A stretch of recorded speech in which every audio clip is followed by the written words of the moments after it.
नमस्कार प्यारे बच्चों, आपका इस YouTube चैनल पर हार्दिक स्वागत एवं अभिनंदन है। तो बच्चों, आज जो है वो कक्षा 10 के लिए प्रश्नावली 5.2 को अपन स्टार्ट करने जा रहे हैं। इससे पहले एक छोटी सी आपसे गुजारिश ये रहेगी कि यदि चैनल के ऊपर नए हो तो चैनल को सब्सक्राइब ज़रूर करें और वीडियो यदि आपको पसंद आता है तो उसको लाइक ज़रूर करें। तो देखते हैं क्वेश्चन नंबर 1 आपका क्या बोल रहा है। इसमें प्रश्न संख्या 1 बोल रहा है कि निम्नलिखित सारणी में रिक्त स्थानों को भरिए जहाँ एपी का प्रथम पद ए दिया हुआ है और सार्वंतर डी दिया हुआ है और एनवा पद आपका क्या दिया इन्होंने बच्चों, ए एन दिया। तो कहने का मतलब जो आपका क्वेश्चन नंबर 1 है 5.2 का, तो उसमें आपको एक सारणी दी हुई है और सारणी के अंदर एक इस प्रकार से दे रखा है, जो भी एपी है, एपी का मतलब हो गया आपका यहाँ पर समांतर श्रेणी। तो वहाँ पर आपको प्रथम पद और सार्वंतर और एन और ए एन, ये चारों में से कम आपको 3 चीज़ें दे रखा होगा। ठीक है बच्चों, और उसमें से अपन को एक चीज़ फाइंड आउट करनी है। तो बात करते हैं, सबसे पहले देखो अपन ने अभी तक ए के बारे में जान लिया था, डी के बारे में जान लिया था और एन के बारे में जान लिया, लेकिन अभी तक अपन ने ए एन नहीं जाना। तो अपन जानते हैं कि ए एन क्या है।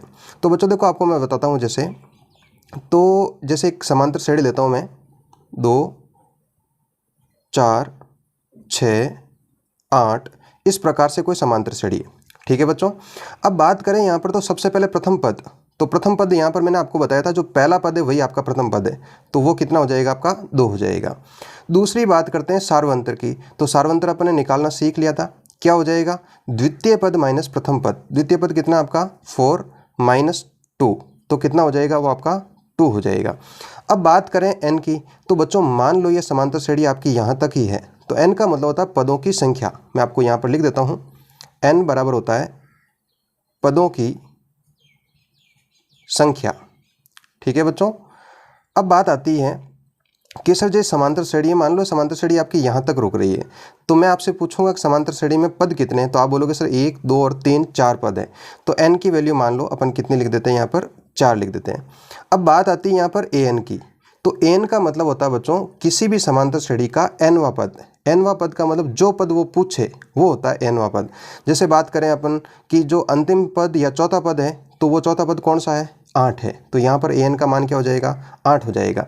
तो यहाँ पर एक फॉर्मूला है, उसको आपको याद रखना है, लर्न करना है, और उसका सूत्र होता है ए एन बराबर ए प्लस एन माइनस 1 डी। इस प्रकार का ये फॉर्मूला होता है। अब देखो मैं आपको बता देता हूँ, अलग अलग सभी का इसमें नाम लिख देते हैं अपन। ए एन जो है वो आपका होता है एनवा पद। अच्छे से आपको लर्न करना है, एनवा पद। एनवा पद का मतलब होता है, जैसे मैंने आपको बोला है ना चौथा पद, तो चौथा पद क्या है, यहाँ पर 8 है, तो एन की वैल्यू क्या हो जाएगी, 8 हो जाएगी। बात करें एन की, तो हालांकि वैसे मैंने बता दिया था, एन का मतलब होता है पदों की संख्या, ये इस प्रकार से। तो इस फॉर्मूले की मदद से अपन को ये सारी की सारी वैल्यू ज्ञात करनी है कि इसमें से अपन को एक, जैसे आपका एन दे दिया, ए दे दिया और एन दे दिया, तो डी ज्ञात करना पड़ेगा। हो सकता है डी दे दिया, एन दे दिया और ए दे दिया, तो एन ज्ञात करना है। इस प्रकार से अपन को 4 चीज़ों में से 3 अपने वैल्यू जो है वो अपन को दे देगा और एक चीज़ अपन को ज्ञात करनी पड़ेगी। तो देखते हैं जो क्वेश्चन दे रखा है वो क्या दिया हुआ है। क्वेश्चन दिया है बच्चों, सबसे पहले ए की वैल्यू देखो इसमें 7 दे दिया, डी की वैल्यू 3 दे दिया और एन की वैल्यू 8 दे दिया। अपन को ए एन की वैल्यू ज्ञात करनी है। तो देखते हैं ए एन की वैल्यू कैसे ज्ञात करेंगे अपन। तो बच्चों इस क्वेश्चन के अंदर देखते हैं अपन, तो फॉर्मूला अपना a n equal to a plus n minus 1 d होता है। ठीक है, तो यहाँ पर इसने ए की वैल्यू दे दी अपन को, डी की वैल्यू दे दी, एन की दे दी और ए एन मुझे ज्ञात करना है। तो देखते हैं इसको कैसे ज्ञात करेंगे अपन। ए एन के स्थान पर मुझे ज्ञात करना है, तो ए एन लिख दिया। ए के स्थान पर 7 है तो हमने 7 लिख दिया, प्लस एन के स्थान पर 8 माइनस 1 और डी की वैल्यू कितनी दी इन्होंने, 3 दे दी। बस इसको सॉल्व आउट कर लेते हैं। 7 प्लस 8 में से 1 घटा दूंगा तो आपका 7 बचेगा, 7 गुणा 3, तो ये हो जाएगा 7 प्लस 7 को 3 से गुणा किया तो बच्चों हो गया आपका 21।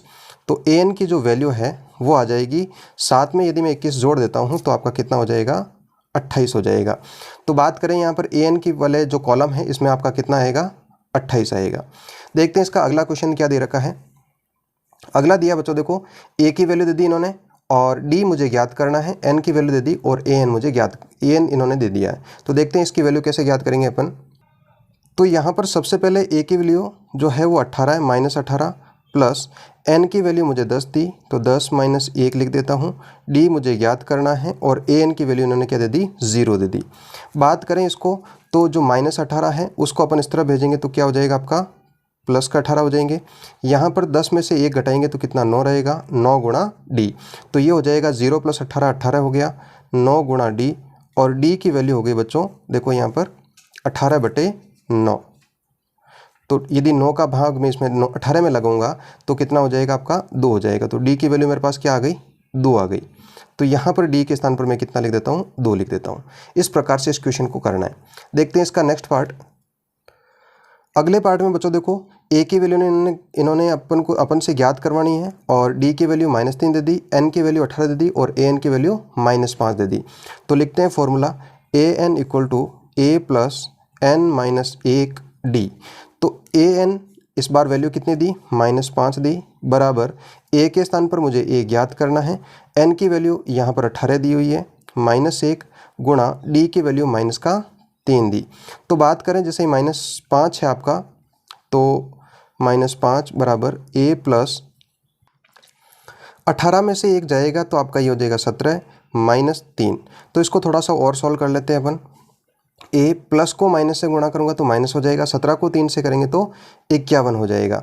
अब अपन क्या करेंगे, इस -51 को अपन इस तरफ भेज देंगे तो ये हो जाएगा -5 + 51 बराबर a हो जाएगा। तो a की वैल्यू देखो बच्चों -5 और ये 51 है, तो क्या हो जाएगा आपका, ये माइनस का और ये प्लस का अलग अलग चिन्ह है, तो क्या कर देंगे, घटा देंगे। यदि घटाऊंगा तो ये हो जाएगा बच्चों 46 हो जाएंगे, और वो किसके होंगे, प्लस के, क्योंकि बड़ी संख्या किसकी है, प्लस की है।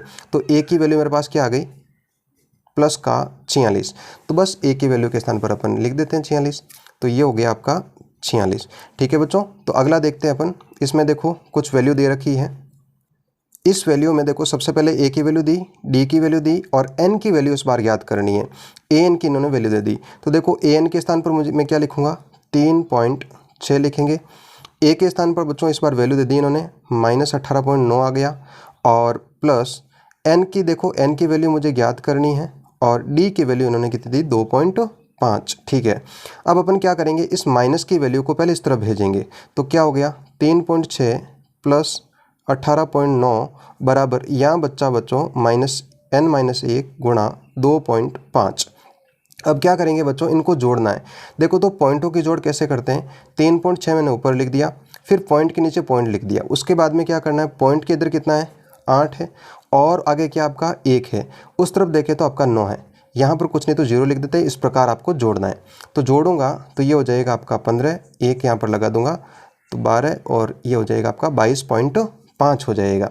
तो इसको लिख देता हूँ मैं 22.5 बराबर n-1 गुणा 2.5। इसको और थोड़ा सा सरल कर लेते हैं। तो ये गुणा में है, इस तरफ आएगा तो किस में हो जाएगा, आपका भाग में हो जाएगा। तो 22.5 बटे 2.5। बच्चों देखो ऊपर से पॉइंट हटाऊंगा तो नीचे आपका देखो पॉइंट का 1 लग गया, पॉइंट के आगे एक संख्या है तो 1 0 लगा देता हूँ। नीचे यदि पॉइंट हटाएंगे तो ऊपर 1 लगेगा, और यदि एक संख्या है तो 1 0। देखो 10 से 10 कैंसिल हो गया, तो देखो अपने पास में क्या आ गया इस बार। अब तो ये हो जाएगा बच्चों 225 बटे 25 बराबर n-1। अब बच्चों क्या करेंगे, अपन 25 का इसमें भाग लगाएंगे। तो 25 का भाग 225 में कितनी बार जाएगा, 9 बार जाएगा। 9 बराबर n-1। और बात करें मुझे n की वैल्यू ज्ञात करनी है, तो इस -1 को मैं इस तरफ भेज दूंगा। तो n बराबर क्या हो जाएगा, 9 + 1, और 9 में से 1 जोड़ेंगे तो कितना हो जाएगा, 10 हो जाएगा। तो n की वैल्यू मेरे पास कितनी प्राप्त हो गई, 10 प्राप्त हो गई। ठीक है बच्चों, तो n की वैल्यू के स्थान पर अपन क्या लिख देते हैं, 10 लिख देते हैं यहाँ पर। ये आपकी 10 वैल्यू आ गई। अगले क्वेश्चन में देखते हैं। तो इसके जो 5वां पार्ट है उसमें दिया हुआ गया है। देखो a की वैल्यू इन्होंने दे दी है सबसे पहले, d की वैल्यू दे दी, n की वैल्यू दे दी, और अपन को an की वैल्यू ज्ञात करनी है। तो देखते हैं इसकी an की वैल्यू कैसे ज्ञात करेंगे अपन। बात करें देखो an मुझे ज्ञात करना है, तो an के स्थान पर an लिख देता हूँ बराबर a के स्थान पर देखो बच्चों कितना लिखा हुआ है आपका, 3.5 लिखा हुआ है, प्लस के स्थान पर प्लस, n के स्थान पर बच्चों कितना लिखा हुआ है, 105 लिखा हुआ है, -1, और d के स्थान पर बच्चों कितना लिखा हुआ है, इन्होंने 0 लिखा है।